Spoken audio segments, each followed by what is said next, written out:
তোমরা যে যে কথাগুলো বলেছো সেই কথাগুলো পালন করে চলার চেষ্টা করছি। তো উঠেছি অনেকক্ষণই হলো, প্রথমে ঘরের কাজগুলো করে নিয়েছি, তারপরে ঘরে এলাম।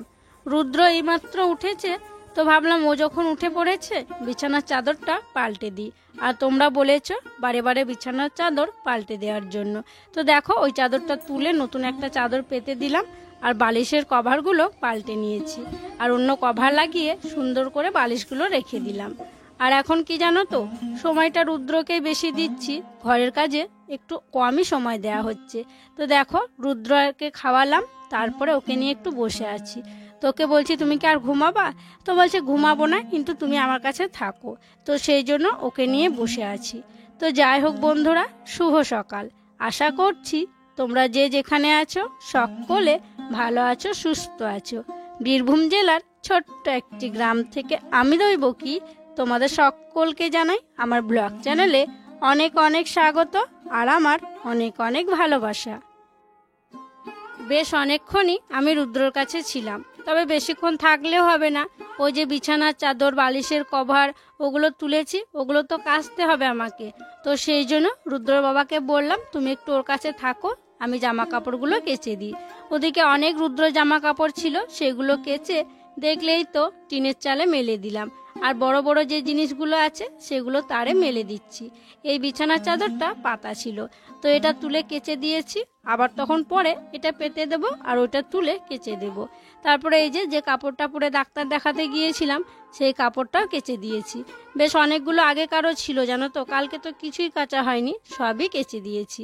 তো যাই হোক, সব কিছু মেলে দেওয়ার পর আমি গিয়েছিলাম স্নান করতে। তো স্নান করে চলে এসেছি, তারপরে সবার জন্য মুড়ি বেড়ে নিচ্ছি। তো সবাই বারণ করছে যে এখন ঠাকুর সেবা দিতে নেই, তো সেই জন্য ঠাকুর সেবা দিইনি। খুব খারাপও লাগছে, আজকে বৃহস্পতিবার ঘরটাও পাততে পারলাম না।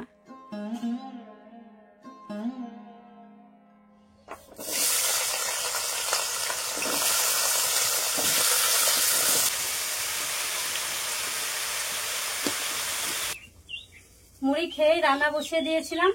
আর তোমরা তো দেখলে যে কুমড়োগুলো তেলের মধ্যে দিলাম তখন। আর এই যে দেখো কুমড়োর তরকারিটা একদম রেডি হয়ে গেছে। কুমড়ো আছে, পোয় আছে, বেগুন আছে, বরবটি আছে, সবকিছু দিয়ে আলু দেওয়া আছে একটু, সবকিছু দিয়ে একটা তরকারি, তবে হলুদ ছাড়া। একটু সামান্য কাশ্মীরি লঙ্কা গুঁড়ো দেওয়া আছে, দিয়ে আর কি লাল লাল একটু কালারটা হয়েছে। মানে সাদা ফ্যাকাশে হয়ে তাহলে কেমন একটা দেখায় আর কি, সেই জন্য একটু মানে হালকা কাশ্মীরি লঙ্কা গুঁড়ো দিয়েছি। তো এদিকে এখন ওই যে বেগুন আলু বড়ির তরকারিটা করবো, তাহলে হয়ে যাবে। আর বেশি কিছু রান্না করছি না। আর হ্যাঁ, তোমরা অনেকে বলেছো কালকে আমি সিঁদুর পরেছিলাম, তারপরে কানের নাকের কলা এগুলো সব পরেছিলাম। তোমরা অনেকে বলেছো যে এগুলো পরতে নেই, খুলে রাখবে। তো কালকে পরেছিলাম, আজকে দেখো কিছু পরে নেই, স্নান করে এসেছি, সিঁদুর টেকাইনি। তারপরে পলাটা খুলে রেখেছি, পলাটা অবশ্য সোনার নয় যেটা পরে থাকি, তবুও খুলে রেখেছি তোমরা বলেছো বলে।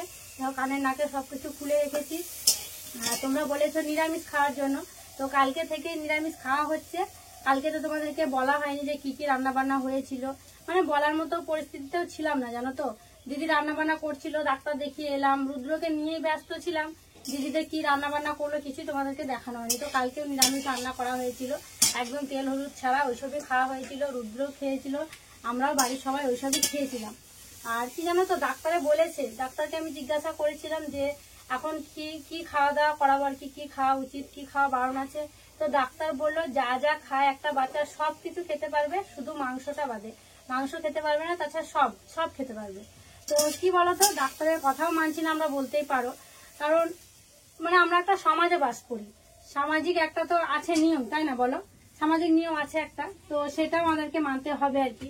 সবাই যখন মানে, এই যে এটা হলে পক্স হলে, তো যাই হোক ওটা হয়েছে রুদ্র, তো সেই জন্য সামাজিক নিয়মটা আমাদেরকে কিন্তু মানতে হচ্ছে বা হবে, করতে হবে। সবাই করে, আমরাও করছি। তো এখন 7 দিন আমরা নিরামিষ খাবো, তার জন্য নিরামিষে আর কি রান্না বান্না করা হচ্ছে। আর কি জানো তো, তোমরা বলছো রুদ্রকে সবসময় মশারির ভেতরে রাখতে, মানে ও এত চঞ্চল ছটপটে। কাকাদের বাড়িতেও একবার যাই, আর কাকাদের বাড়ি না যেতে দিলে না কান্নাকাটি করতে শুরু করছে, মা আমি যাবো, মা আমি যাবো। আর ওর কান্নাকাটি দেখে মানে কেউ ওকে আটকাচ্ছে না, মানে এমন করছে ও যাওয়ার জন্য। এমনিতেই তো শরীরটা ভালো নেই, আবার ওই রকম করছে, সেই জন্য একবার করে ওকে যেতেও দিতে হচ্ছে জানো, নইলে হচ্ছে না, এমন মানে করছে ও। এই সামাজিক নিয়মটা আমাদেরকে মানতে হবে, সবাই মানছে, আমরাও মানছি।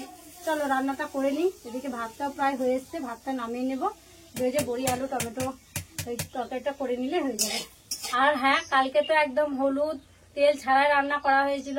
তো সবাই বলছে যে সাদা তেল খাওয়া যাবে, সেই জন্য রুদ্র বাবাকে দোকানে পাঠিয়েছিলাম। আমাদের গ্রামের দোকানে পাওয়া যায় না জানো তো, পাশের গ্রামের দোকানে রুদ্র বাবা গেছিল, দিয়ে যে সাদা তেলের বোতলটা নিয়ে এসছে। তবে 500 বোতল আনতে বলেছিলাম, 500টা পাইনি, এই ছোটটা আর কি পেয়েছে। তো এটা দিয়ে রান্নাটা করছি। আর আগেও যখন অসুস্থ হয়েছিল দিদিদের, তখন তোমরাও বলেছিলে যে সাদা তেল খাওয়া যাবে, এইসব কাজে আর কি সাদা তেল খাওয়া যায়। তো যাই হোক, আজকে সাদা তেলে রান্না করা হচ্ছে, আর কালকে তেল ছাড়াই রান্না করা হয়েছিল। রান্না বান্না হয়ে গেছে। তো কি জানো তো, রান্না বান্না তাড়াতাড়ি করলাম একটু, কারণ রুদ্রকে একটু তাড়াতাড়ি খাওয়াবো, খুব একটা বেলা এখন হয়নি। তো ভাবলাম হাঁড়ি কড়াইটা মেজে নিই, তারপরে তখন রুদ্রকে খাইয়ে দেবো। তাই হাঁড়ি কড়াইটা নিয়ে চলে এলাম। আর কড়াইটা তো খুব বেশি পড়েইনি, ওই দুটো মাত্র তরকারি হয়েছে। আর তাছাড়া বেশি ঝাল মশলা তো দেওয়া হয়নি আর কি, ঝাল মশলা দেওয়াই হয়নি, ওই সাদা তেলে রান্না করা হয়েছে। খুব একটা বেশি পড়েনি, খুব তাড়াতাড়ি কড়াইটা মাজা হয়ে গেল। মানে ভেতরটা দেখে মনে হচ্ছিলো যে পড়েই নি, জানো। তো যাই হোক, কড়াইটা মাজা হয়ে গেছে। চলো এবার হাঁড়িটা মেজে নিই। কি রোদ গো, এই দুপুরবেলায় আমতলার পুকুরে খুব রোদ হয়।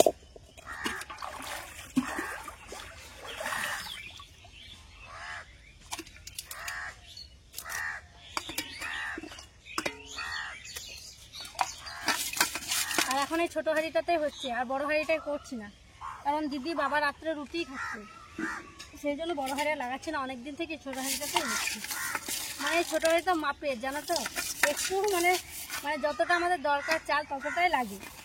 একটা লোক যদি বেশি হয় তাহলে বড় হাঁড়িটা লাগাতে হয়। সেই যে ভাই এসেছিল তখন বড় হাঁড়িটাই হয়েছিল, তারপর থেকে এই ছোটটাতেই হচ্ছে।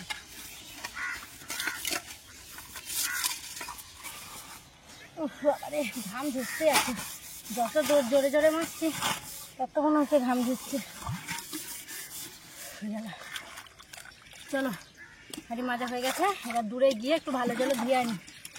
কাছের জলটা একটু ঘুলঘুলি টাইপের।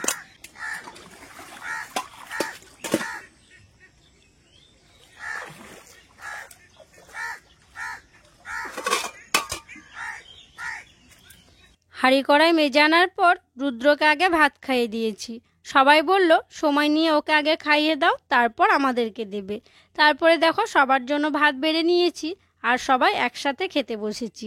আর ওই যে দুটো নিরামিষ তরকারি করা হয়েছিল, একটা কুমড়োর তরকারি আর একটা ওই আলু টমেটো বেগুন ওই সব দিয়ে তরকারি করা হয়েছিল। ওই দেখো রুদ্রসোনা, চাঁদ উঠেছে। চাঁদ মামা টিপ দিয়ে যাও রুদ্রসোনাকে। চাঁদ মামা টিপ দিয়ে যাও রুদ্রসোনাকে। চাঁদ মামা এসে রুদ্রসোনাকে টিপ দিয়ে গেল, আর রুদ্রসোনা কত খুশি। খুশি তো বাবা, তুই খুশি? আর হ্যাঁ, এত দুঃখ কষ্টের মাঝেও কিন্তু আজকে একটা খুশির খবর আছে।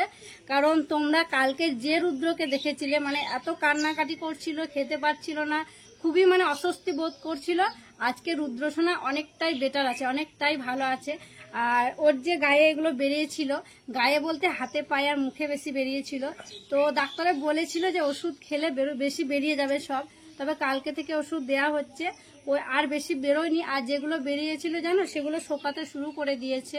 তো এখন রুদ্রসোনা অনেকটাই ভালো আছে। আর আমি জানি, আমি মা হয়ে যতটা রুদ্রর জন্য কষ্ট পেয়েছি, চিন্তা করেছি, তোমাদের কমেন্ট দেখে আমি বুঝতে পেরেছি যে তোমরাও ঠিক মানে রুদ্রর জন্য ততটাই কষ্ট পেয়েছো, দুঃখ পেয়েছো। তো তোমাদেরকে এই খুশির খবরটা না জানালে নয় যে আজকে রুদ্রসোনা অনেকটাই ভালো আছে। তো খাওয়া দাওয়া করে ঘুমিয়েছিল, খাওয়া দাওয়া করার পর জামা প্যান্ট ছাড়িয়ে দিয়েছিলাম, ঘুমিয়েছিল। তো এই সন্ধ্যা হব আর কি, এইমাত্র ও উঠলো, উঠে একটু ঘরেই ছিল। তো ভাবলাম উঠোনে একটু নিয়ে গিয়ে ঘুরি, মানে ও বলছে জানো তো বাইরে যাব দিয়ে আর কি বাইরে একটু নিয়ে এলাম। আর আমিও দেখো এই কাপড়টা পরে কিন্তু ভাত খাইনি, তোমরা বলেছিলে যে কাপড় ছেড়ে ওকে নিতে, তো খাওয়া দাওয়ার পর কাপড় ছেড়েছিলাম। তো এখন একটু বাইরে ওকে নিয়ে এলাম, একদম নরমাল। আর তোমরা বলছো ওকে ফ্যানের হাওয়ায় থাকতে দিও না, ঠান্ডা লেগে যাবে, কিন্তু ছেলে শুনলেই তো, থাকলেই তো, মানে একদম ফ্যান ছাড়া থাকে না। যতই গভীর ওর ঘুম আসুক, যদি ফ্যান চলতে চলতে একবার ফ্যান বন্ধ হয়ে যায়, ওর ঘুম উধাও, মানে আর ঘুমাবে না। আর আমার বাবা বলছে কি বলতো, যে বলছে ওটা যদি মানে পক্স হতো না, একটা বেরোলেও ছেলেকে কাবু করতো, মানে জ্বর হতো। হ্যাঁ, কিন্তু কিছু নেই, কালকে ছিল প্রচন্ড ব্যথা, শরীর খারাপটাও কালকে প্রচন্ড ছিল, কিন্তু আজকে একদম নর্মাল, যেমন লাফা ঝাপা যেমন থাকে প্রত্যেক দিনের মতো, একবার প্রত্যেক দিনের মতো যেমন থাকে আজকে সেম একবারে। আবার অনেকে কমেন্ট করে বলেছো যে এটা পক্স নয়, এটা ওই যে বলে না ফুড হ্যান্ড মাউথ, মানে 3 জায়গায় হয়। তো আমাদের ধারণা হচ্ছে আবার সেটাও হতে পারে, এখন নাকি সব বাচ্চাদের হচ্ছে। মানে কাকিমার ভাইয়ের মেয়ের হয়েছিল, ও ফোন আমাদের ভিডিও দেখে যে ফোন করে বলছিল, ও ভেবেছিল যে বলছে রুদ্র এরকম হয়েছে, আমাদেরও মেয়ের হয়েছিল, তো ওগুলো পক্স না। তো জানি না, ডাক্তার তো ওষুধ দিয়েছিল বেরোনোর জন্য, তো বেরোয়নি। মানে ওটা মামি হচ্ছে আমাদের, ও ফোন করেছিল, ওরাও ভেবেছিল পক্স। ওরা সবাই যেটা আর কি গায়ের লোকে বলবে সেটা তো মানতে হবে, তাই না? পক্স নয়, ওদের হয়েছিল। তো যাই হোক, পক্সের মতনই, আর বেরোয়নি আর কি। আর অনেকে কমেন্ট করে বলেছিল ওই যে ফুড হ্যান্ড মাউথ, ওইটাই হতে পারে। তো সবথেকে বড় খবর হচ্ছে যে এটাই, যে রুদ্র কালকের থেকে আজকে মানে 100% ভালো আছে। আর তোমরা যা যা বলেছো একদম অক্ষরে অক্ষরে সব পালন করছি। দেখো চুল টুল কিছু আঁচড়ানি, ওকেও তেল টেল কিছু দিয়ে দিইনি, কানের টানে সব খুলে দিয়েছি, মানে নিরামিষ খাচ্ছি, সবকিছুই পালন করছি। আর বক্স যদি নাও হয়, পালন যখন করতে শুরু করেছি 7 দিন পালন করব, নাকি বাবা? আর রুদ্রসোনা বিকেল বেলায় বলছে সামাই খাবে। সামাই খাবা? ওকে আমি বলছিলাম রাত্রেবেলায় সাবুর পায়েস করে দেবো, তো বলছে মা আমি সামাই খাবো। তা আমি বলছি রাত্রে খাবো, বলছে না রাত্রে সুজি খাবো, আমাকে সন্ধ্যেবেলা করে দেবে, সন্ধ্যেবেলা খাবো। তো একবার দোকানে পাঠাতে হবে ওর বাবাকে সামাই নিয়ে আসার জন্য, দিয়ে ওকে বানিয়ে দেবো। বাবা হাসি দেখি, হাসি দেখি, হাসি দেখি বাবা, হাসো একবার। এই তো কান্না দেখে সবাই দুঃখ বাবা, হাসি দেখি দাও, হাসি দেখি দাও, হা হা করে। আর কি জানো তো, রুদ্র হচ্ছে আমাদের স্ট্রং বয়, একদম স্ট্রং, একদম। রুদ্র এখন ঠিক আছে, বলো ফিট, একদম ফিট, কোনো অসুবিধা হচ্ছে না, জ্বালা করছে না। কালকে জ্বালা করছিল, রুদ্র তো স্ট্রং একদম, ওষুধ খেয়ে রুদ্র ভালো হয়ে গেছে, বলো। চলো চলো এবার ঘরে চলো, আর নয় সন্ধ্যে হতে আসছে, চলো। সন্ধেবেলায় আমাদের বাড়িতে এক ভাই এসছে, ভাইয়ের ইউটিউব চ্যানেল আছে, তো চ্যানেলে কোনো সমস্যা হয়েছে, সেই জন্য দেখো আমাদের বাড়ি এসছে। আর রুদ্রর বাবা ওর চ্যানেলটা একটু দেখে দিচ্ছে সবকিছু ঠিকঠাক আছে নাকি। তো কি মনে হচ্ছে, ঠিকঠাক আছে? আর তুমি কিছু বলতে চাও, বলো, কিছু বলবা? বলবো কি, মানে একটা জিনিস ভালো লাগছে যে আমাদের এই ভারতবর্ষের ছেলে মেয়েরা সব ভিডিও করছে, বাইরে থেকে টাকা নিয়ে আসছে, এর থেকে ভালো কিছু হতে পারে না। তো যাই হোক, সবাই ভিডিও করো, ভিডিও করলে বাইরে থেকে একটা আমাদের একটা ইনকাম, আমরা পেরেছি, তোমরাও পারবে, জিডিপি বাড়ছে এই কারণেও। তো যাই হোক, এটা তো খুব ভালো লাগছে। আর তোমাদের যদি কোনো সমস্যা হয় অবশ্যই আসতে পারো আমাদের কাছে, আমার মধ্যে মানে যতটা সম্ভব, অবশ্যই করে দেবো, যতটা সম্ভব যদি পারি, আমাদের জানা থাকে তোমাদের যে সমস্যা, তাহলে কিন্তু সেটা আমরা ঠিক করে দেওয়ার চেষ্টা করব। তোমরা তো দেখলেই যে এক ভাই এসেছিল, তো চ্যানেলের বিষয়ে কিছু জানার ছিল, তো রুদ্র বাবা সবকিছু ঠিকঠাক করে দিয়েছে। তো এখন দেখো ঘরের ভিতরে আমরা চলে এসেছি, তবে খাওয়া দাওয়া হয়নি জানো তো। ভাবলাম আগে বিছানাটা ঠিক করে রাখি, মশারি টশারি আর কি ঠিকঠাক করে টানিয়ে রাখি, খাওয়া দাওয়া করে এসে তখন আর কি বিছানাতে আর কি শুয়ে পড়বো। তো সেই জন্য মশারি টানিয়ে নিয়েছি, আর এই যে বিছানা সবকিছু রেডি করে নিয়েছি। এই যে নিম পাতা দেখো, নিম পাতাও নিয়ে আসা হয়েছে, ওইগুলো তো শুকিয়ে গেছিল সকালের গুলো, তো আবার নিয়ে আসা হয়েছে। রুদ্র সেইগুলো নিয়ে আবার খেলা করতে শুরু করেছে। তো চলো এখন খাওয়া দাওয়া করবো। আর চলো আজকের ভিডিওটা আর বড় করছি না, তাহলে এখানেই বিদায় নিচ্ছি। আর তোমরা সকলে ভালো থেকো, সুস্থ থেকো। আর যারা নতুন বন্ধু হয়ে আমার এই ভিডিওটি দেখছো, তাদের কাছে অনুরোধ করছি আমার চ্যানেলটিকে সাবস্ক্রাইব করে আমার পাশে থেকো। আর পুরনো বন্ধু হয়ে যারা পাশে আছো, তাদেরকে আমার অসংখ্য অসংখ্য ধন্যবাদ আর অনেক অনেক ভালোবাসা। দেখা হবে আবার পরবর্তী ব্লগে।